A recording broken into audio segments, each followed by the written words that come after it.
నమస్తే. ఆంధ్రప్రదేశ్‌ని చుట్టుముట్టిన తుఫాన్. ఎందుకంటే ఇటు బాపట్ల నుంచి శ్రీకాకుళం దాకా మొత్తం ఎఫెక్ట్ కాబోతోంది. మొత్తం ప్యాడీ జోనే అది.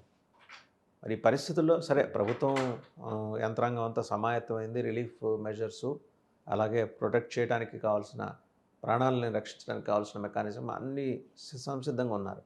రియల్‌గా అప్రిషియేట్ చేయాల్సిందే ఇందులో యంత్రాంగం వ్యవహారాన్ని. But in the point of farming కమ్యూనిటీకి వచ్చేప్పటికీ ఎలా ఎఫెక్ట్ కాబోతున్నారు రైతాంగం, అలాగే ఏ పంటలు మరి నష్టపోబోతున్నాయి, నష్ట నివారణకి ఏమైనా చేయగలమా, ఇలాంటి అంశాలన్నింటి మీద సమగ్రంగా చర్చించడానికి మనతో ఉన్నారు వైసీపీ రాష్ట్ర ప్రధాన కార్యదర్శి, అలాగే former ICR member and former అగ్రిమిషన్ వైస్ చైర్మన్ కూడా ఆయన ఎంవిఎస్ నాగిరెడ్డి గారు. నమస్తే నాగిరెడ్డి గారు. నమస్తే అండి. చాలా అన్ఫార్చునేట్ అండి. అంటే తుఫాను మనకెప్పుడో మా చిన్నప్పుడు చెప్పేవాళ్ళు 77 తుఫాన్లు, ఆ తర్వాత ఒక 10 ఏళ్ల పాటు అట్లా ఏడిపించిందట ఆంధ్రప్రదేశ్ని. అలాంటి తుఫాన్ ఏదో ఇప్పుడు చుట్టుముట్టింది. మన విదేశీ పర్యటనలో ఉన్న ముఖ్యమంత్రి గారు ఆయన కూడా హడావుడిగా వెనక్కి వచ్చేసారు. ఎందుకంటే ప్రకృతి విపత్తుల సమయంలో ఆయన చూపించే అమేయ ధైర్య సాహసాలు మనం ఖచ్చితంగా అప్రిషియేట్ చేయాల్సిందే. హుదూద్ అప్పుడు కూడా ఆయన పదే పదే చెప్పుకున్నారు తుఫాన్ ఎలా ఆపిన విషయం. ఇప్పుడు ఎలా ఉండబోతుంది మన రైతాంగం దగ్గరికి వచ్చేప్పటికి? సరే, యాక్చువల్గా ఇప్పుడు అంటే ఈ మధ్యకాలంలో లేనంత తీవ్రంగా తుఫాన్ రాబోతుంది. తీవ్ర వాయుగుండంగా మారింది. 20 సెంటీమీటర్ల నుంచి 25 సెంటీమీటర్ల దాకా వర్షం పడవచ్చు. అలాగే 80 నుంచి 110 కిలోమీటర్ల వేగంతో గాలులు వీసొచ్చు అని చెప్పి వాతావరణ శాఖ చెప్తోంది. అది కూడా బాపట్ల నుంచి శ్రీకాకుళం దాకా మేజర్గా చెప్తున్నారు. మచిలీపట్నం టు కాకినాడ మధ్యలో తీరం దాకొచ్చని. తుఫాన్ వచ్చినప్పుడు జనరల్గా మొట్టమొదటగా అత్యధికంగా నష్టపోయేది రైతులు. అయితే ఇక్కడ కార్తీక మాసం, సో డెఫినెట్గా ఈ తుఫాన్లో రైతాంగాన్ని కాపాడమని చెప్పి ముందు దేవుణ్ణి మొక్కుకుందామండి. సో దైవశక్తి తప్ప కాపాడే శక్తి ప్రకృతే కాపాడాలి. ప్రకృతి మాత, దైవశక్తి ప్రకృతి మాత కాపాడాలి. సరే, ఇప్పుడు రాష్ట్రంలో తీసుకుంటే 29 లక్షల హెక్టార్లలో మొత్తం ఈ ఖరీఫ్లో సాగు జరిగితే దగ్గరగా 16 లక్షల హెక్టార్లలో ప్యాడీ మాత్రమే సాగు జరిగిందండి. అంటే ఈ సంవత్సరం ప్యాడీ 2 లక్షల హెక్టార్లు సాధారణ సాగు కంటే ఎక్కువ జరిగింది. అంటే నదుల్లో ముందు నుంచి నీళ్లు ఉండటం మూలంగా.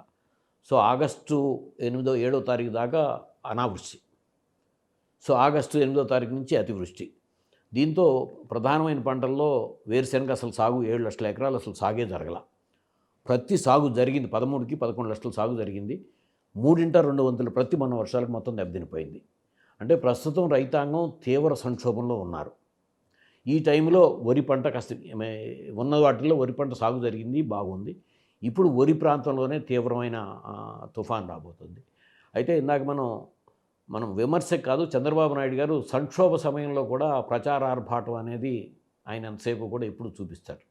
ఆయన ముఖ్యమంత్రిగా ఉన్నప్పుడు లాస్ట్ టైం బుడమేరు వరదలప్పుడు కూడా ఆర్డీఓ ఆఫీస్లో నేను బస్సులోనే, సబ్ కలెక్టర్ గారి ఆఫీస్లో బస్సులోనే పడుకున్నాను, అదొక ప్రచారం. అట్లాగే తుఫాన్లు కంట్రోల్ చేశాను, లేకపోతే మీరు తిత్లీని కంట్రోల్ చేశాను. తిత్లీ తుఫాన్ అనేది మీరు ఆ మాట అంటారు.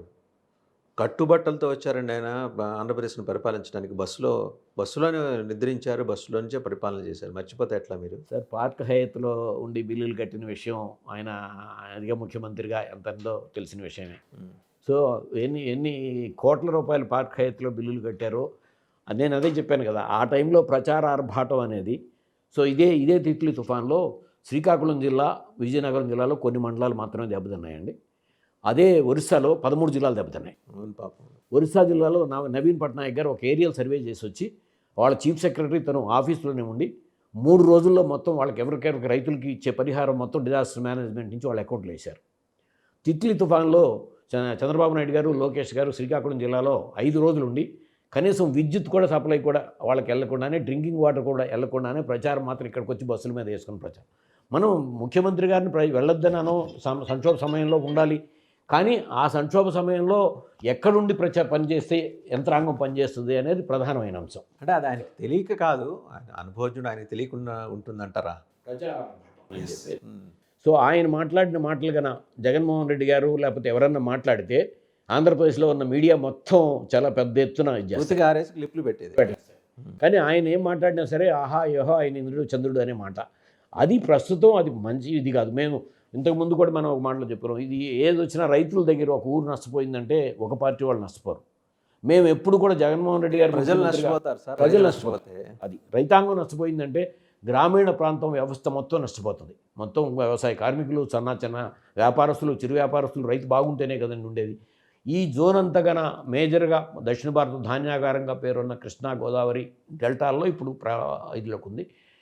డెఫినెట్గా ఆ తుఫాను, ఆ ప్రళయం కనుక చూపిస్తే మాత్రం వరి పరిస్థితి చాలా ఇబ్బందికరమైన పరిస్థితి.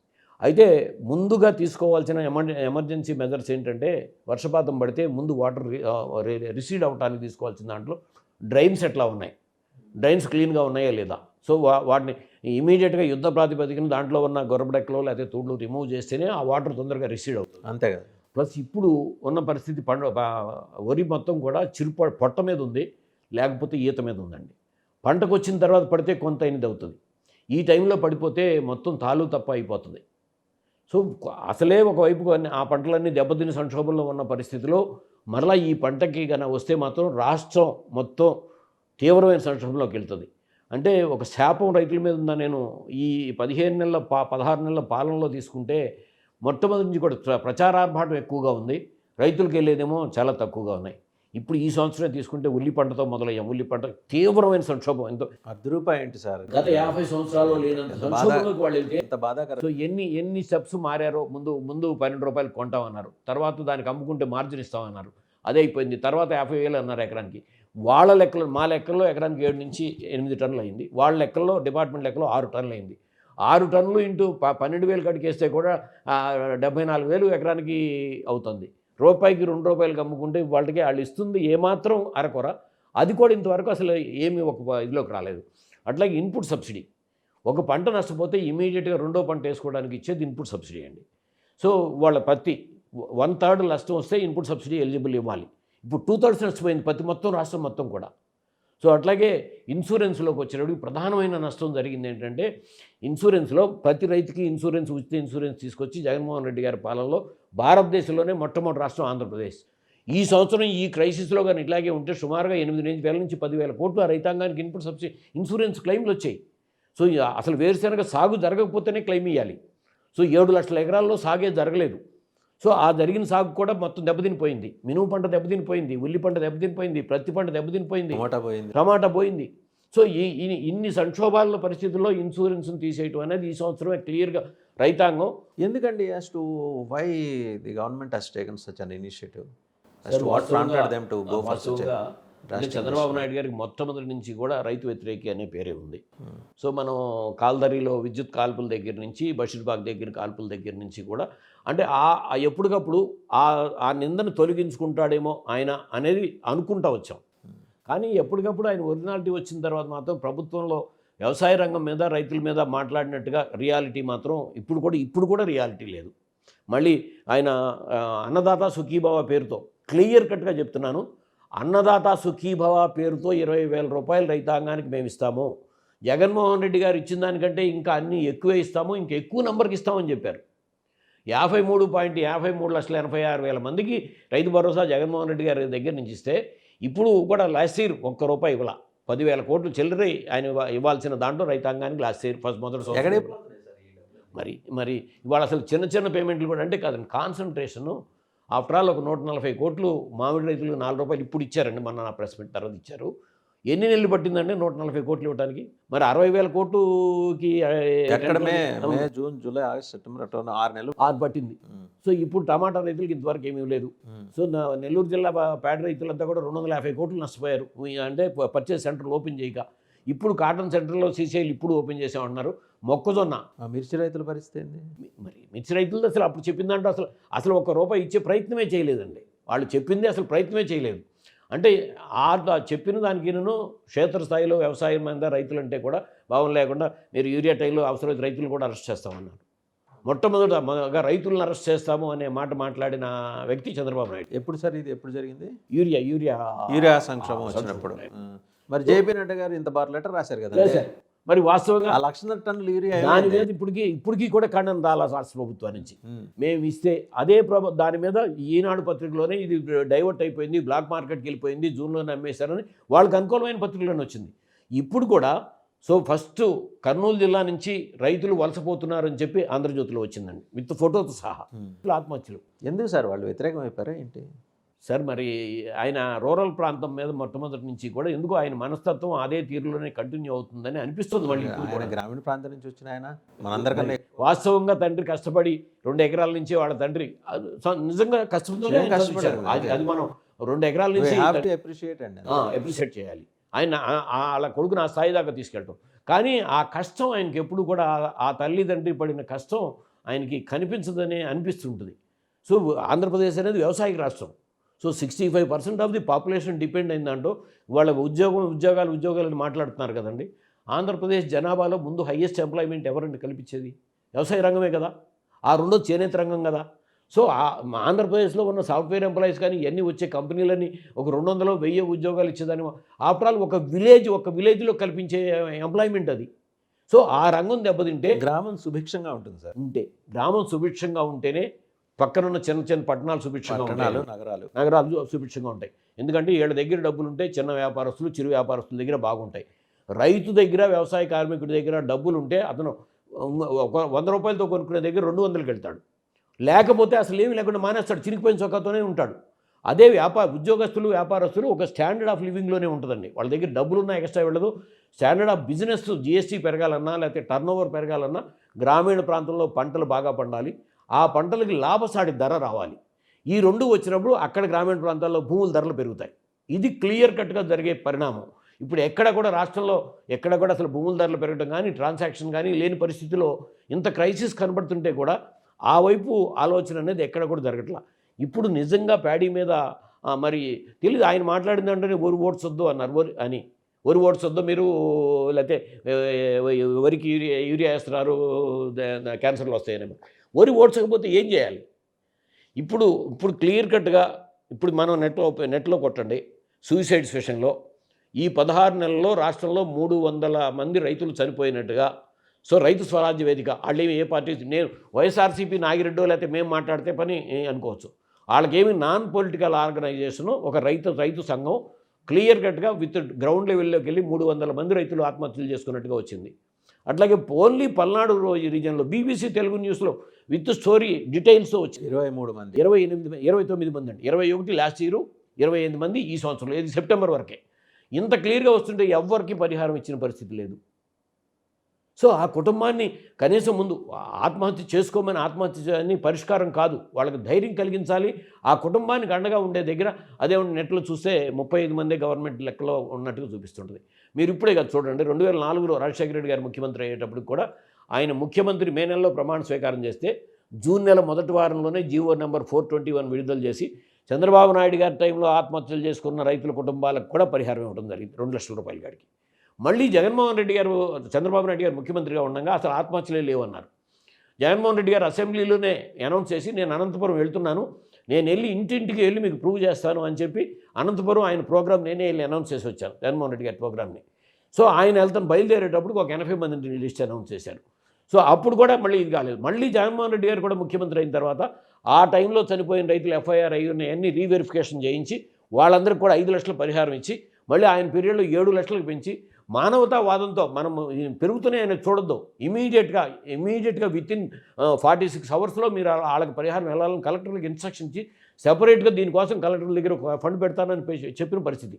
ఇప్పుడు అసలు ఆ వైపు ఆలోచన అనేది ఇప్పుడు ప్రస్తుతం జరుగుతున్న పరిస్థితిని మనం 2 కోణాలు చూడాలి అనుకుంటున్నాను సార్ నాగిరెడ్డి సార్. ఒకటి ఏంటంటే, సరే మనం మెకనైజ్డ్ రంపాలు, ప్లాస్టిక్ కుర్చీలు అవన్నీ తీసుకుని తుఫాన్ ఆపడానికి వెళ్తున్నాం, మంచిదే, ఆపుదాం, ఆపగలిగినంత మేరకు ఆపుదాం. సహజంగా మనం వచ్చి కూర్చున్న తర్వాత తుఫాను వెళ్ళిపోవాలి, వెనక్కి న్యాయంగా అయితే వెళ్ళిపోవాలి, మన శక్తి అలాంటిది. తుఫాను రాకముందే ప్రివెంటివ్గా తీసుకోవాల్సిన మెజర్స్ ఏంటి? ఇప్పుడు మీరు చెప్పారు బాపట్ల టు శ్రీకాకుళం, ఇది ఎఫెక్ట్ అయ్యే ఏరియా. మచిలీపట్నం నుంచి కాకినాడ మధ్య తీరం దాడుతుంది. సో కొంచెం భయానకమైన వాతావరణమే కనిపిస్తుంది. ప్రీ తుఫాన్ అండ్ పోస్ట్ తుఫాన్ చేయాల్సినవి ఏంటి? మన ప్రభుత్వం అందుకు సిద్ధంగా ఉందా ఇప్పుడున్న పరిస్థితుల్లో? మీ ఎందుకంటే 16 నెలలు మీరు స్టాటిస్టిక్స్ చెప్పారు, మీరు గణాంకాలతో మాడతారు. మిగిలిన వాళ్ళు గాల్లో మాడితే మీరు గణాంకాలతో మాడతారు. ఇవి చెప్పిన తర్వాత ఏ కోశాన ఆశ కనిపించలేదే మరి రైతును ఆదుకునేందుకు? సార్ మనం ఇంతకుముందు కూడా విశాఖపట్నం మీద వచ్చిన తుఫాన్ అప్పుడు, సో తిత్లీ శ్రీకాకుళం మీద వచ్చినప్పుడు కూడా వాస్తవమైన పరిస్థితులకి క్షేత్రస్థాయిలో నేను తుఫాన్ ఆపేశాను, కంట్రోల్ చేశాను అనేది ఎప్పుడు కూడా గవర్నమెంట్లో నుంచి విద్యుత్ లైన్లు దెబ్బతింటాయండి. ఫస్ట్ పాయింట్లో రైతులకేమో వ్యవసాయం దెబ్బతింటుంది తుఫాన్ ఎక్కడొచ్చినా సరే. అలాగే గ్రామీణ ప్రాంతంలో ఉన్న రైతులకు ఉండే చిన్న చిన్న ఇళ్ళు లేకపోతే పూర్ పీపుల్స్ హౌసెస్ దెబ్బతింటాయి. సో ఫస్ట్ ఫండమెంటల్గా ఎఫెక్ట్ అయ్యేది. ఇమీడియట్గా ఎఫెక్ట్ అనేది వితిన్ డేస్లో వాళ్ళకి ఏదైనా సరే డిజాస్టర్ మేనేజ్మెంట్ నుంచి ఎప్పుడు కూడా మన దగ్గర డిజాస్టర్ మేనేజ్మెంట్ నుంచి కొంత డబ్బులు మన దగ్గర ఉంటాయండి. సో మనం దాన్ని ఖర్చు పెడితే తర్వాత మళ్ళీ రీఎంబర్స్మెంట్ చేస్తూ ఉంటారు. అది ఈ పేమెంట్ చేసేటప్పుడు కూడా ఎప్పుడు కూడా చంద్రబాబు నాయుడు గారు ముఖ్యమంత్రిగా ఉండగా చాలా చెప్పిన మాటలకినను ఆ డబ్బులు గవర్నమెంట్ ఆఫ్ ఇండియాతో మాట్లాడడం లేదా అసలు ఈ విషయం మీద? లేదు, ఆల్రెడీ డిజాస్టర్ మేనేజ్మెంట్ డబ్బులు మన దగ్గర ఉంటాయండి. ఉంటాయి. అంటే ముందే వాళ్ళ నుంచి తీసుకునే అంటే ఏం జరుగుతుందంటే మొట్టమొదటి నుంచి తీర ప్రాంతంలో ఉన్న పల్లికారులని వేటకి వెళ్ళొద్దని చెప్పడం, అట్లాగే ఎక్కడైతే ఉన్నాయో వాళ్ళు తుఫాన్ సెంటర్లకు షిఫ్ట్ చేయటం, అవి జనరల్గా ప్రతి ఎవరున్నా సరే జరిగే ప్రక్రియ అది. దాంతోపాటు ముందు వ్యవసాయ రంగంలో మేజర్ లాస్ జరిగేది వ్యవసాయ రంగంలో, సో రైతులకి. సో ఈ మేజర్ లాస్లో వర్షపాతం పడినప్పుడు ఆ వాటర్ రిలీజ్ తొందరగా రోజుల్లో, ఇప్పుడు మనమే ఉన్నామండి, నీళ్ళలో మునిగితే 5 నిమిషాలకు 4 నిమిషాలు చనిపోతాం.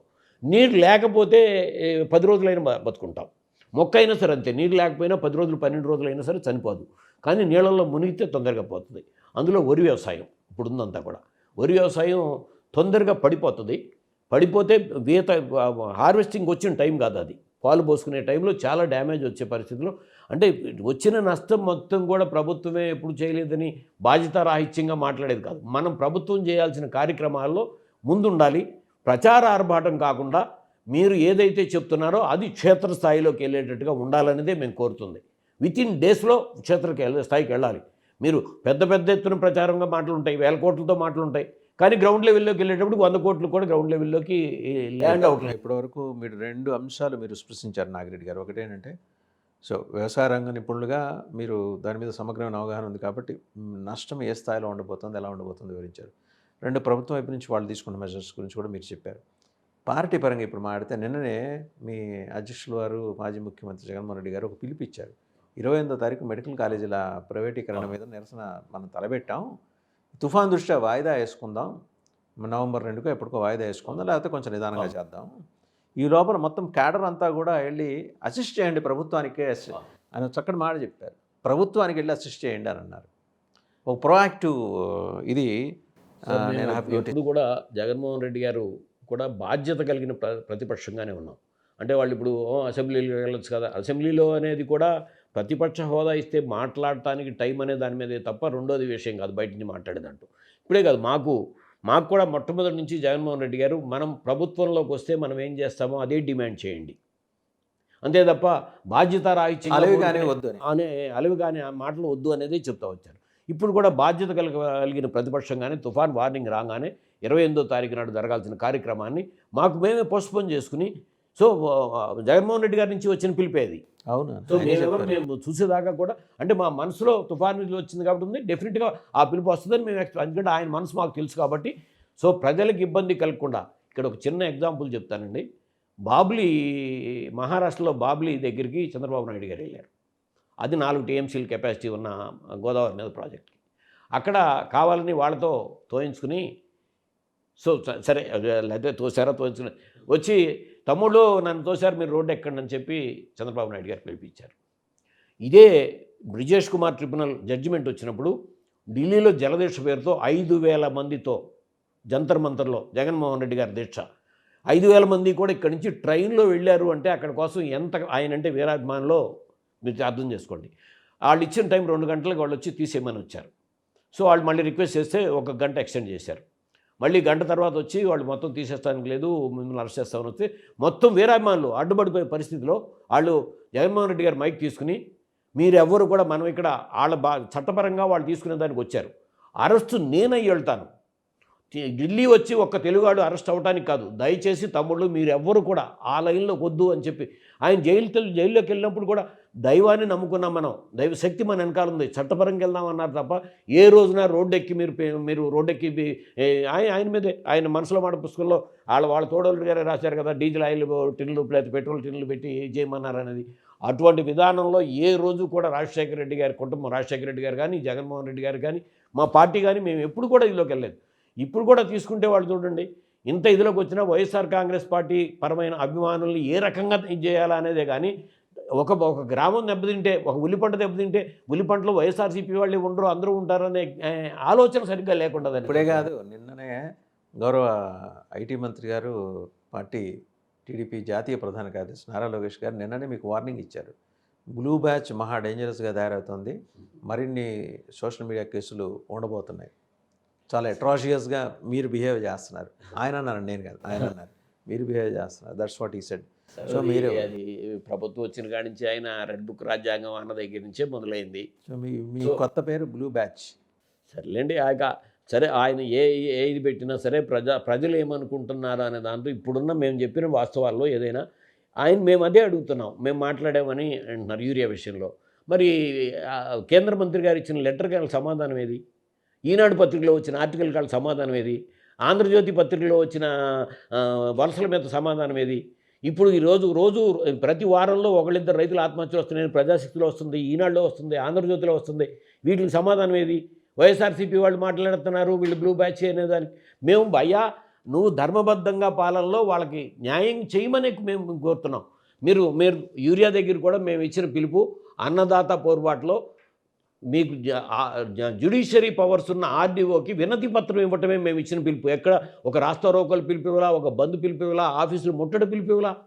సో దాన్ని కూడా సహించలేని పరిస్థితిలోకి వచ్చినప్పుడు దానికి కానీ మేము చేసే కార్యక్రమంలో ప్రజల కోసం, రైతాంగం కోసం చేసే కార్యక్రమంలో మాత్రం ఎప్పుడు ప్రభుత్వానికి వ్యతిరేకం కాదు. మేము ఇప్పుడు అనేక సార్లు చెప్తా వచ్చాం, ప్రభుత్వం అంటే government of Andhra Pradesh, government of Telugu Desam కాదు, గవర్నమెంట్ ఆఫ్ వైఎస్ఆర్సీపీ కాదు. మేము ఆ లైన్ని మేము ఎప్పుడు కూడా గుర్తించుకుని నడుస్తున్నాం. ఇప్పుడు కూడా బాధ్యత కలిగిన ప్రతిపక్షంగా జగన్మోహన్ రెడ్డి గారు ఇచ్చింది.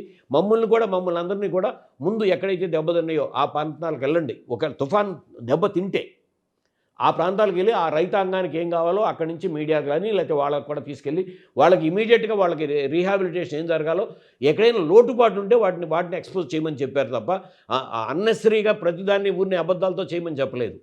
సో అట్లా మేము ఎప్పుడు చేయలేదు. మనం వాళ్ళు హుదూద్ తుఫాన్ విషయంలో ఆ ఫోటోలు పెడితే కేంద్ర ప్రభుత్వం నుంచి 1000 కోట్లు అడిగితే వాళ్ళు ఆ ఫోటోలు ఎక్కడో తీసుకొచ్చి పెట్టారని విమర్శలు అప్పుడు కేంద్ర ప్రభుత్వం దగ్గరే ఉంది. ఇప్పుడు కూడా కేంద్రంలో రాష్ట్రంలో ఉంది ఒకటే ప్రభుత్వం. ఇప్పుడు కూడా తెలుగుదేశం ప్రభుత్వం కాదు కదా, ఇక్కడ కూటమి ప్రభుత్వం. సో ఢిల్లీలోనూ ఇక్కడ కూడా ప్రీపోల్ ఎలియన్సే. సో మీరే ప్రభుత్వంలో ఉన్నారు అక్కడ ఇక్కడ కూడా. మీరు రైతాంగానికి మంచి చేయండి. తుఫాన్ని నేను ఆపేశాను అని చెప్పేది అది మానవాతీత శక్తి. అది మేము తుఫాన్ని ఆయన అన్నా కానీ తుఫాన్ని ఆపలేకపోయారు చంద్రబాబు నాయుడు గారు అని మేము మాట్లాడడం. మేము ఎక్కడ మాట్లాడలేదు అటువంటి మాటలు. కానీ వాళ్ళు తెలుగుదేశం వాళ్ళు లేకపోతే వాళ్ళు మాట్లాడతారు. ఆయన కూడా నేను తుఫాన్ని ఆపేశాను లేకపోతే ఆన్లైన్ కంప్యూటర్ సెంటర్ ముందు కూర్చొని నేను అన్నీ కూడా కంట్రోల్ చేశాను అనేది ఆయన మాట్లాడతారు. అయినా మేము దాన్ని ఎప్పుడు కూడా తిరిగెత్తి విమర్శించలేదు. అది మానవాతీత శక్తికి మానవులకు సాధ్యపడే కార్యక్రమం కాదది. అది అనాదిగా ఎప్పుడు తీసుకున్నా సరే ఎన్నో తుఫాన్లు ఏ ప్రభుత్వాలు వచ్చినప్పుడు ఇందాక మీరు చెప్పి 77 సైక్లోన్ అనేది దివిసీమ ఉప్పిన.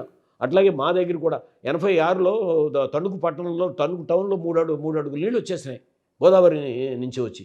సో అటువంటి ప్రకృతి వైపరీత్యాలు వచ్చినప్పుడు వైపరీత్యాల నష్టాన్ని ప్రభుత్వాన్ని నిందించలేము. కానీ వైపరీత్యాల తర్వాత ప్రభుత్వం తీసుకోవాల్సిన యాక్టివిటీలో ముందు ఉండాలి. సో ఇమీడియట్గా ఉండాలి. వాళ్ళకి అందించాల్సిన దాంట్లో ప్రభుత్వం ఇమీడియట్గా ముందు లోయర్ ఇన్కమ్ పీపుల్ అంటే వాళ్ళకి అనే రోజులు ఏం పని ఉండదు, పని లేనిరో వాళ్ళ ఇళ్ళు దెబ్బతింటాయి. వాళ్ళ పరిహారం అనేది ఇమీడియట్గా వాళ్ళకి అందించగలిగేటట్టుగా ఉండాలి. అట్లాగే అగ్రికల్చర్ విషయంలో మాత్రం ఇప్పుడు ఇది ప్యాడీ అప్లాండ్ కాదండి, డెల్టా మొత్తం కూడా. సో హైయెస్ట్ ప్యాడీ జోన్స్ ఉన్న శ్రీకాకుళం జిల్లా మేజర్గా ప్యాడీ మీద డిపెండ్ అయి ఉంది. సో విజయనగరం ప్యాడీ మీద డిపెండ్ అయి ఉంది. కాకినాడ, ఈస్ట్ గోదావరి, వెస్ట్ గోదావరి, కోనసీమ, కృష్ణా, గుంటూరు, మొత్తం బాపట్ల దాకా మొత్తం అంతా full paddy zone plus full delta. అంటే సముద్ర మట్టాల నుంచి 14 నుంచి 16, 17 అడుగులు మాత్రమే ఉండే ప్రాంతం ఇదంతా కూడా. నీళ్ళు ఇమీడియట్గా రిసీడ్ అయ్యే చర్యలు ఇమీడియట్గా తీసుకోవాలి. లేకపోతే చాలా నష్టపోతాం. ఆ నష్టాన్ని తగ్గించే ప్రక్రియలో ముందుండమని చెప్పి ప్రభుత్వానికి చేస్తున్నాం. అలాగే దెబ్బతిన్న పంటలకు ఇన్పుట్ సబ్సిడీ ఇప్పుడు దెబ్బతిన్న పంటలు ఇప్పటికిప్పుడు యాక్షన్ ప్లాన్ వాళ్ళు రెడీ చేసుకోవాలి. ఇప్పటికే అవన్నీ దెబ్బతిన్న పంటలకు యాక్షన్ ప్లాన్ రెడీ చేసుకోవాలి. సో ఉల్లి రైతులు అంత క్లియర్ కట్గా ఎంత ఘోరమైన పరిస్థితిలో గత 50 సంవత్సరాల్లో లేని సంక్షోభం వస్తే ఆఫ్టర్ ఒక 65,000 ఎకరాల్లో సాగు జరిగిందని వాళ్ళ లెక్కే.